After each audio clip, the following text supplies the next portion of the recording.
حالانکہ تنظیم کے لوگوں نے مکمل طور پر مجھے تمام ذمہ داریوں سے آزاد قرار دے دیا ہے، اور یقین کرو اتنی محبت کی ہے انہوں نے مجھ سے کہ میرے پاس اس محبت کا کوئی بدل نہیں ہے ان کے لیے۔ لاتعداد بار دل میں ان کے لیے سوچا کہ کیا کروں، جان دے کر کوئی ایسا عمل کر ڈالوں جس سے کم از کم انہیں یہ احساس ہو جائے کہ میرے لیے تنظیم کی کس قدر محبت تھی اور میں کس طرح کچھ کر کے اپنی زندگی تنظیم پر قربان کرنا چاہتی تھی، لیکن کوئی بات سمجھ میں نہیں آتی تھی۔ اور اب میرے ہونٹوں پر مسکراہٹ پھیل گئی۔ تم نے وہی تو کیا ہے فضا، کیا مطلب جان دے کر تنظیم کے لیے ایک کارنامہ سر انجام دے رہی ہو؟ میں سچ مچ نہیں سمجھ پائی۔ بھئی تم نے مجھ پر جان دی تو ہے، یا میرا خیال غلط ہے؟ میں نے بڑی وضاحت کے ساتھ کہا اور فضا کے ہونٹوں پر ایک شرمیلی مسکراہٹ پھیل گئی۔ پھر اس نے آہستہ سے کہا، یہ غلط نہیں ہے۔ تو پھر سنو فضا، میرے اندر ایک بہت بڑی خرابی ہے۔ جب میرا ذہن جنون کا شکار ہوتا ہے تو میری آنکھوں میں نیلاہٹیں پھیل جاتی ہیں، اور پھر یہ نیلا رنگ مجھے جو کچھ سوچتا ہے میں اس پر سوچ سمجھ کر عمل کرتا ہوں،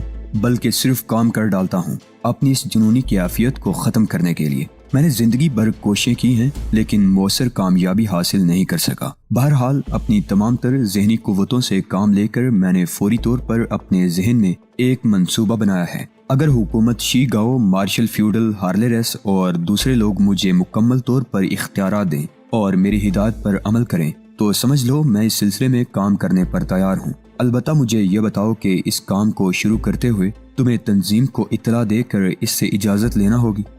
تو پھر تم اس سلسلے میں تنظیم سے اجازت لے لو۔ جو طریقہ کار میں اختیار کرنا چاہتا ہوں وہ یہ ہے کہ میں مارشل فیوڈل کو یہ ہدایت دوں گا کہ اگر اس کی حکومت کا خاتمہ کرنے کی کوشش کی جا رہی ہے تو پھر وہ اپنے دشمنوں کو پورا موقع دے کہ وہ اس کا تختہ الٹ دیں، بلکہ بہتر ہے کہ اس کے ساتھ ہی یہ اعلان ہو جائے کہ مارشل فیوڈل کو قتل کر دیا گیا ہے۔ لیکن اس کے ساتھ ہی ان تمام تیاریوں کے ساتھ ہی یہ کام شروع ہو کہ تخت الٹنے کے فوراً بعد اور مارشل فیوڈل کے قتل کی کہانی منظر عام پر آنے کے بعد ان لوگوں پر حملہ کرنا ہوگا جو یہ انقلاب لے کر آئیں گے، یعنی جوابی کارروائی۔ ویسے تو وہ لوگ آسانی سے منظر عام پر نہیں آئیں گے اور نہ ہی ان میں سے باقی تمام افراد کو تلاش کیا جا سکتا ہے، لیکن اگر انہیں ان کے مقصد کے تحت کام کرنے دیا جائے اور در پردہ خود ریاست شی گاؤ میں جا کر یہ تیاریاں مکمل کر لی جائیں اور جیسے ہی وہ لوگ منظر عام پر آئیں فوراً ہی ان پر قابو پا کر ان کو ختم کر دیا جائے، تو یوں سمجھ لو کہ سارا منصوبہ ناکام ہو سکتا ہے۔ فضا جبی کے ہاتھ میں کافی کی پیالی اس طرح ساکت ہو گئی تھی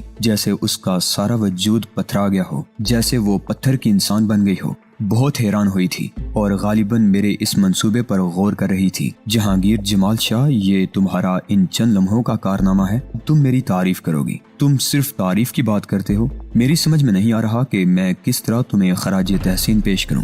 میں سمجھتی ہوں اس سے اعلیٰ منصوبہ اور کوئی ہو بھی نہیں سکتا۔ مارشل فیوڈل میرے خیال میں اگر تھوڑی سی عقل سے کام لے گا اور اس منصوبے کو سمجھ لے گا تو یوں سمجھ لو کہ اس کی تکمیل میں کبھی کوئی رکاوٹ نہیں ڈالے گا، اور یہ بات بھی طے ہے کہ ہم اپنے عمل کے لیے پورا گروپ انہی کی جانب سے منتخب کر دیں گے۔ ویسے یہ بات باعث تشویش ہے فضا کہ ان کے درمیان ایسی کالی بیڑیں موجود ہیں جن میں سے ایک کو میں نے ان کے سامنے پیش کر دیا ہے۔ ہاں واقعی اس سے یہ احساس ہوتا ہے کہ منصوبے کو انتہائی مؤثر طریقے سے خفیہ رکھنے کا انتظام کیا جائے، ورنہ شاید ہمیں اپنے مقصد میں کامیابی نہ حاصل ہو سکے۔ سیدھی سی بات ہے، یہ کوئی معمولی بات نہیں ہے، ہمیں اپنی زندگی بھی خطرے میں ڈالنا ہوگی۔ تنظیم سے اجازت لیتے ہوئے تم کیا کہو گی اس کی تم بالکل فکر مت کرو۔ اچھا یہ بتاؤ، اس پروجیکٹ پر کام کرنے کے لیے افراد کی ضرورت نہیں ہوتی؟ کیوں نہیں ہوتی؟ تو پھر اس کا کیا بندوبست ہوتا ہے؟ جو لوگ مختلف کام کر رہے ہوتے ہیں انہی میں سے اپنی مرضی کے چند لوگوں کا انتخاب کر لیا جاتا ہے اور وہ عارضی طور پر لائنز کے ممبرز بن جاتے ہیں۔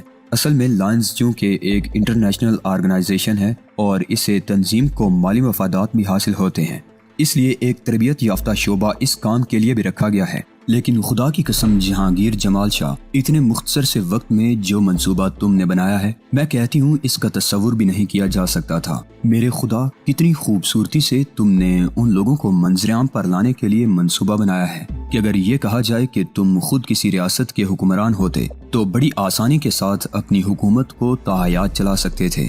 وہ تو میں ہوں فضا، میں نے کہا۔ کیا مطلب؟ ہر انسان کے وجود میں ایک ریاست ہوتی ہے، ہر شخص اپنی ذات کی وسعتوں کا مالک ہوتا ہے اور وہاں اس کی حکومت قائم ہوتی ہے۔ اس حکومت میں اس کے کچھ ساتھی بھی ہوتے ہیں۔ میرے اندر کی حکومت میں کوئی سکم نہیں ہے، اور میں اپنے آپ کو اس کا مکمل حکمران سمجھتا ہوں۔ کیا تم میری حکمرانی سے انکار کرتی ہو؟ فضا کے چہرے پر شرم کا تاثر ابھر آیا۔ پھر اس نے گردن جھکا کر آہستہ سے کہا نہیں، اور میرے ہونٹوں پر مسکراہٹ پھیل گئی۔ میں اور فضا بہت دیر تک اس موضوع پر بات کرتے رہے تھے اور میں نے فضا کو مختلف منصوبے پیش کیے تھے اور لائنز کے بارے میں تمام معلومات حاصل کی تھی۔ فضا نے مجھے بتایا کہ اگر ہم چاہیں تو لائنز کو اکٹھا بھی کر سکتے ہیں اور بہت سے افراد اس سلسلے میں ہم سے تعاون کرنے کے لیے تیار ہو جائیں گے۔ چنانچہ آخری فیصلہ یہ کیا گیا کہ صرف ان افراد کو جو اس سلسلے میں ذمہ دار حیثیت رکھتے ہیں اس بات کی اطلاع دی جائے کہ ہم لائنز کے منصوبے کے مطابق کام کرنے کو تیار ہیں، ورنہ باقی سب کچھ بعد ہی میں کیا جائے گا۔ یوں ہمارے درمیان یہ طے ہو گیا۔ پہلے تنظیم کے افراد کو اس بارے میں اطلاع دینا ضروری تھا۔ فضا جبی نے میرے سامنے ہی ٹرانسمیٹر پر کسی سے رابطہ قائم کیا۔ احمد سلامہ سے بات کرنا چاہتی ہوں، اس نے کہا، اور کچھ لمحوں کے بعد دوسری جانب سے آواز آئی، فضا خیریت سے ہو؟ کیسی طبیعت ہے تمہاری؟ سر بالکل ٹھیک ہوں، آپ سنائیے، آپ کیسے ہیں؟ خدا کا شکر ہے۔ کچھ عرض کرنا چاہتی ہوں آپ سے، کیا کچھ وقت نکالیں گے اپنی مصروفیات میں سے؟ ہاں کیوں نہیں، تو پھر کہاں ملاقات ہو سکتی ہے؟ جہاں تم چاہو۔ اور پھر اس کے لیے انہوں نے خفیہ کوڈ استعمال کرتے ہوئے کسی مخصوص جگہ کا نام لیا اور اس ملاقات کے لیے وقت کا تعین ہو گیا۔ میں نے فضا سے کہا، اور ظاہر ہے یہ ملاقات تمہاری تنظیم کے ان افراد کے درمیان ہوگی، چنانچہ میری موجودگی وہاں لازمی نہیں ہے۔ کیسی باتیں کرتے ہو؟ اس وقت دنیا کی کوئی مصلحت میرے اور تمہارے درمیان آڑے نہیں آ سکتی جہانگیر جمال شاہ۔ یہ تو ہم اپنے مقاصد کو خراج تحسین پیش کر رہے ہیں اور اپنے آپ کو ایک طرح سے مطمئن کرنے کے لیے ہم نے یہ قدم اٹھایا ہے، ورنہ سچی بات یہ ہے کہ اب میرے پاس اس کے سوا کوئی اور چارہ کار نہیں ہے کہ میں زندگی میں تمہارے مقاصد کو اپنا لوں، وطن واپس چلی جاؤں اور بقیہ زندگی وہیں گزار دوں۔ وطن؟ ہاں، اب میرا وطن وہ ہے جہاں کی مٹی سے تمہارا خمیر اٹھا ہے۔ اس کے باوجود میں سرزمین وطن کو نہیں بھولوں گی، لیکن مجھے جو موقع ملا ہے اس سے میں اپنی زمین کو فائدہ پہنچانا چاہتی ہوں۔ ریاست شی گاؤں کو اگر یہ سکون حاصل ہو جاتا ہے تو سمجھ لو ہمارے لیے بڑی اہمیت کا حامل ہے۔ غرض یہ کہ وقت مقررہ پر ہم احمد سلامہ سے مطلوبہ جگہ ملے۔ احمد سلامہ ایک دراز قامت اور خوبصورت عرب تھا۔ تعلق کہاں سے تھا یہ بات معلوم نہیں ہو سکی اور نہ ہی یہ کوئی پوچھنے والی بات تھی۔ بہت دیر تک احمد سلامہ سے اس موضوع پر بات چیت ہوتی رہی۔ فضا نے اسے کہا، کیا آپ کو اس بات کا علم ہے کہ شی گاؤں کا ہارلے ریس اس وقت بیروت میں موجود ہے؟ احمد سلامہ کے چہرے پر دکھ کے تاثرات پھیل گئے۔ اس نے آہستہ سے کہا، ہاں فضا، ایک درد انگیز کیفیت ہے اور ہائی کمان بھی فیصلہ نہیں کر پا رہی کہ اس سلسلے میں ہمیں کیا کرنا چاہیے۔ در حقیقت مارشل فیوڈل نے ہمارے ساتھ احسان کیا ہے۔ عرب قوم کسی احسان کرنے والے کو کبھی فراموش نہیں کرتی اور ہم ہر اس شخص کے لیے سب کچھ کرنے پر آمادہ ہوتے ہیں جس نے ہمارے ساتھ کچھ کیا ہے۔ بہرحال یہ ایک الگ بات ہے، لیکن اس وقت حالات کچھ اس طرح الجھے ہوئے ہیں، کوئی بات سمجھ میں نہیں آتی کہ ہارلے ریس کو کیا جواب دیا جائے۔ یہ ذمہ داری تو میری تھی احمد سلامہ۔ ہاں بیٹی، مگر تمہاری صحت ہمیں عزیز ہے اور ہم جانتے ہیں کہ تم نے ہمیشہ اپنے وطن کے لیے اپنی زندگی کو قربان کیے رکھا ہے۔ اب ان حالات میں تنظیم کے بھی تو کچھ فرائض عائد ہوتے ہیں۔ تمہیں ابھی کسی مشن کے لیے استعمال نہیں کیا جا سکتا۔ ہم تمہاری صحت کی جانب سے قطعی غیر مطمئن ہیں، حالانکہ ماشاءاللہ تم حیرت انگیز طور پر تندرست نظر آ رہی ہو۔ یہ جہانگیر جمال شاہ ہیں۔ اگر یہ سمجھتے ہیں کہ ہم ان سے ناواقف ہیں تو یہ ان کی غلط فہمی ہے۔ بہرحال یہ ناواقفیت ہمیں زندگی سے دور کر سکتی ہے۔ ہم یہ بھی جانتے ہیں کہ جہانگیر جمال شاہ صاحب اپنے مقاصد سے کس قدر مخلص ہیں۔ فرض کرو لائنز کی طرف سے اگر کوئی منصوبہ پیش کر بھی دیا جاتا ہے تو ہم افرادی قوت کہاں سے مہیا کر دیں گے؟ میں یہ معلومات کرنا چاہتی ہوں احمد سلامہ کہ کیا مارشل فیوڈل یا ہارلے ریس کو کوئی آخری جواب دے دیا گیا ہے؟ تو پھر اب انہیں جواب دینے کی بجائے مجھے اجازت دیجیے گا اور اس سلسلے میں مجھے مکمل اختیار سونپ دیجیے گا۔ مگر یہ آخر ہم سب کچھ کریں گے کیسے؟ کیا اس سے قبل میں تنظیم کے لیے کوئی کارنامہ سر انجام نہیں دے سکی ہوں؟ تنظیم میں تمہارا جو مقام ہے، اگر تم اس کو جاننا چاہو تو ایک بار کوئی آزمائشی طریقہ اختیار کر لو، تمہیں اس کا جواب مل جائے گا۔ تو پھر آپ یہ سمجھ لیجئے کہ میں تنظیم کے لیے یہ آخری کارنامہ سر انجام دینا چاہتی ہوں۔ خدا تمہاری زندگی کو سلامت رکھے۔ تم اسے آخری کارنامہ کیوں کہتی ہو؟ نہیں، اصل میں زندگی کی سلامتی کا تصور ہی تو ذہن میں پیدا ہو گیا ہے۔ میں اس کے بعد تنظیم سے اجازت طلب کر لوں گی اور معافی چاہتی ہوں احمد سلامہ۔ ایک لڑکی کو اپنی زبان سے یہ الفاظ ادا نہیں کرنے چاہیے، لیکن آپ یوں سمجھ لیجئے کہ اس کے بعد میں کوئی ایسا گوشہ اختیار کرنا چاہتی ہوں جہاں اپنا آشیانہ بنا لوں۔ احمد سلامہ کے چہرے پر مسلسل سنجیدگی طاری رہی تھی۔ پھر اس نے کہا، لیکن اس کے لیے مجھے ہائی کمان سے مشورہ تو کرنا ہی ہوگا۔ آپ ہائی کمان سے مشورہ نہ کریں بلکہ صرف اجازت لینے کے لیے ضد کریں، باقی ساری ذمہ داریاں مجھ پر چھوڑ دیں۔ بمشکل تمام وہ ان لوگوں کو تیار کرنے میں کامیاب ہو سکی تھی اور پھر احمد سلامہ رخصت ہو گیا۔ ہم دونوں اپنے اپنے خیالات میں ڈوب گئے تھے۔ آخر کار فضا نے گردن ہلاتے ہوئے کہا، تو یوں سمجھ لو کہ احمد سلامہ سے اس ملاقات کے بعد ہمارا تمام مسئلہ تکمیل تک پہنچ گیا۔ اب سب سے بڑا مسئلہ یہ ہے کہ ہم شی گاؤں کے مارشل فیوڈل کے ارد گرد پھیلے ہوئے لوگوں سے مکمل طور سے واقفیت حاصل کریں۔ ٹھیک کہتی ہو۔ ویسے یہ بتاؤ کہ وہ عورت فیجی تمہارے خیال میں کیسی شخصیت کی مالک ہے؟ فضا چونک پڑی، پھر آہستہ سے بولی، میرا خیال ہے ہارلے ریس اس پر مکمل اعتماد کرتا ہے اور وہ اسے اپنی بہن کہتا ہے۔ اب یہ نہیں معلوم کہ وہ اس کی بہن ہے یا نہیں۔ بات اصل میں یہ ہے کہ خود ہارلے ریس کے ارد گرد پھیلے ہوئے لوگوں میں ایسے لوگ موجود تھے جن کا تم اندازہ لگا چکی ہو۔ کیا ہم فیجی پر کوئی شبہ کر سکتے ہیں؟ میں نے کہا اور فضا بری طرح چونک پڑی۔ اس کے چہرے پر سنسنی پھیل گئی تھی۔ وہ عجیب سے انداز میں مجھے دیکھتی ہوئی بولی، تمہارے خیال میں کیا وہ…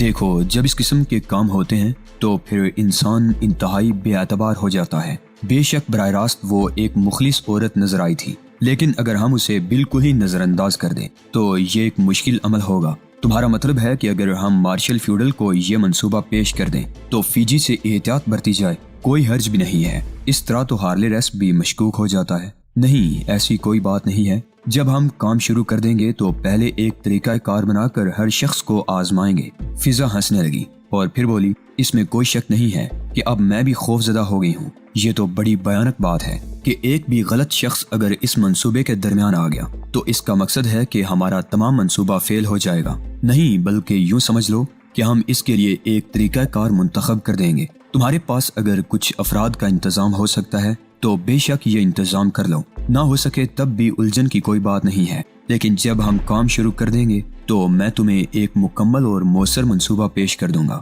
جس کے مطابق ہی کام ہوگا۔ تو پھر سب سے پہلے ہمیں کچھ ایسے پوائنٹس درکار ہیں جو ہمارے کام آ سکیں۔ یہ سارا انتظام کرنے کے لیے تم مجھے صرف 24 گھنٹے کا وقت دو گے۔ یہاں بیروت میں پہلے ہم اپنی منصوبہ بندی کیے لیتے ہیں اور اس کے بعد آگے قدم بڑھائیں گے۔ اوکے، تم اس سلسلے میں اپنا کام سر انجام دو اور مجھے میری سوچوں میں گم ہو جانے دو، میں نے کہا اور وہ گردن ہلانے لگی۔ پھر آہستہ سے بولی، لیکن تمہاری ہر سوچ تو میری ہے جہانگیر جمال شاہ، اور کیا سوچو گے؟ میں ایک گہری سانس لے کر مسکرانے لگا۔ میں نے کہا، ہاں واقعی میری سوچ کا شعبہ تم نے سنبھال لیا ہے فضا جیبی۔ پھر ہم اپنے اپنے منصوبوں پر عمل کرنے لگے۔ میرا ذہن برق رفتاری سے اس سلسلے میں مختلف منصوبے سوچ رہا تھا۔ ادھر فضا جیبی اپنے طور پر وہ تمام تیاریاں کر رہی تھی جس کی میں نے اس سے فرمائش کی تھی۔ چنانچہ اس نے مجھے 3 ایسے پوائنٹ دکھائے جو یہاں بیروت میں تنظیم آزادی فلسطین کے خفیہ ٹھکانوں کے طور پر استعمال ہوا کرتے تھے۔ احمد سلامہ نے انتہائی رازداری کے ساتھ اپنے تمام منصوبے ہمارے سامنے رکھ دیے تھے اور ہماری مدد پر آمادہ ہو گیا تھا۔ اس دوران ہارلے ریس اور فیجی سے بھی رابطہ قائم رہا تھا۔ میں خاص طور سے فیجی کا جائزہ لے رہا تھا۔ ہارلے ریس فیجی پر مکمل اعتماد کیا کرتا تھا، لیکن ابھی تک میں نے خود ہارلے ریس کو اپنا کوئی منصوبہ ایسا نہیں بتایا تھا جس کے لیے میں اپنے ذہن میں پروگرام بنا چکا تھا۔ فضا سے میری گفتگو ہوتی رہتی تھی۔ سب سے پہلا کام فیجی کا اغوا ہے، میں نے کہا، اور وہ جو بڑی سکون سے میری باتیں سن رہی تھی ایک دم اچھل پڑی۔ کہا کیا؟ ہاں، فیجی کا اغوا۔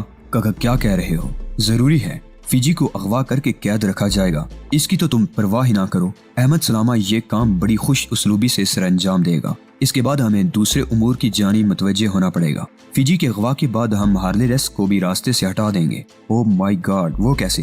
ہارلے ریس کو منظر عام پر رکھا جائے گا لیکن ہمارا کوئی آدمی اس کی جگہ لے گا۔ اس کے لیے اب ہمیں اپنے مطلوبہ افراد کا انتخاب کر لینا ہوگا۔ فضا جیبی گہری سوچ میں ڈوب گئی۔ اس کا چہرہ آگ کی طرح سرخ نظر آ رہا تھا۔ اس نے کہا، گویا فیجی کو اغوا کرنے کے بعد قید کر دیا جائے گا تاکہ اگر وہ کسی طرح فیوڈل کی دشمنوں میں شامل ہو تو اس کے راستے رک جائیں گے۔ ہارلے ریس کو تبدیل کر دیا جائے گا اور اس کی جگہ ہمارا آدمی ہوگا۔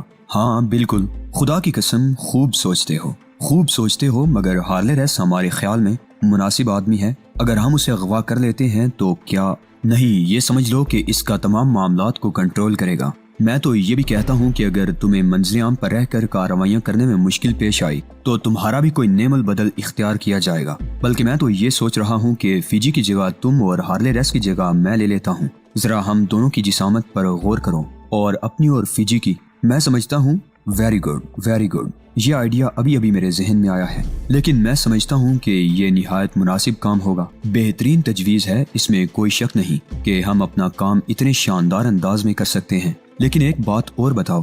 ہاں، وہ کیا؟ میں نے پوچھا۔ کیا فیجی کو اس بارے میں معلوم ہوگا؟ نہیں۔ اور ہارلے ریس کو؟ ہاں، ہارلے ریس کو ہم اپنے اعتماد میں لے سکتے ہیں، کیونکہ بہرحال میرا تجربہ کہتا ہے کہ ہارلے ریس غلط آدمی نہیں ہے۔ بالکل، میں خود بھی یہی کہنا چاہتی ہوں۔ اگر وہ مارشل فیوڈل کے دستے راست کی حیثیت سے کام نہ کرتا ہوتا تو اب تک شی گاؤ چھوڑ کر یہاں موجود نہ ہوتا۔ بالکل، میں تم سے مکمل طور سے اتفاق کر سکتا ہوں۔ اس طرح ہمارا اعتماد قائم ہو جائے گا۔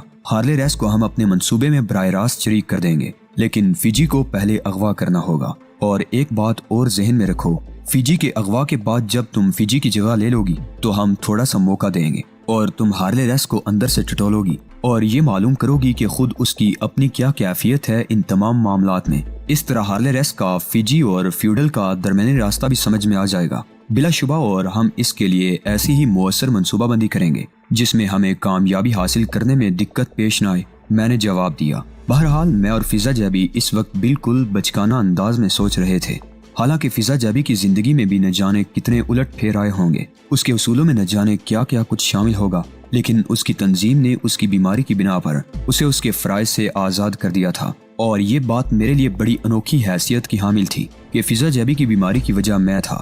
وہ لمحات مجھے یاد تھے جب فضا جیبی نے عالم بے خودی میں مجھے صرف اپنا ایک تصور سمجھ کر مجھ سے گفتگو کی تھی۔ اس کے انداز میں سچائیوں کے سوا اور کچھ نہیں تھا، اور بہرحال یہ سچائیاں میرے لیے بڑی اہمیت کی حامل تھی۔ ایسی سچائیوں پر تو زندگی ہزار بار نچھاور کی جا سکتی ہے۔ غرض یہ کہ ہم اس سلسلے میں مصروف عمل رہے۔ ادھر ہارلے ریس اس بات کا منتظر تھا کہ لائنز کی جانب سے اسے گرین سگنل ملے اور کام کا آغاز ہو جائے۔ فیجی اور ہارلے ریس کے بارے میں ویسے تو ہم اس قدر غیر مطمئن نہیں تھے، لیکن جس طرح ہارلے ریس کا سیکرٹری باغی تنظیم کا کارکن نکلا تھا، اس کے بعد ہر بات سوچی جا سکتی تھی۔ اصل معاملہ مارشل فیوڈل کا تھا۔ فضا جیبی اپنے ان لوگوں کا بندوبست کرتی رہی جن کے ساتھ اسے اس سلسلے میں کام کرنا تھا، اور ان خاص لوگوں میں 5 افراد شامل تھے جنہیں احتیاط کے طور پر فضا جیبی نے ABCD کہہ کر مجھ سے مخاطب کروایا تھا، اور میں نے بھی اس پر تعرض نہیں کیا تھا۔ اصل میں یہ وہ کمانڈوز تھے جو انتہائی اہم امور میں فضا جیبی کے ساتھ مل کر کام کرتے رہے تھے۔ فضا نے خاص طور سے انہیں اپنے ساتھ کام کرنے کے لیے منتخب کیا تھا۔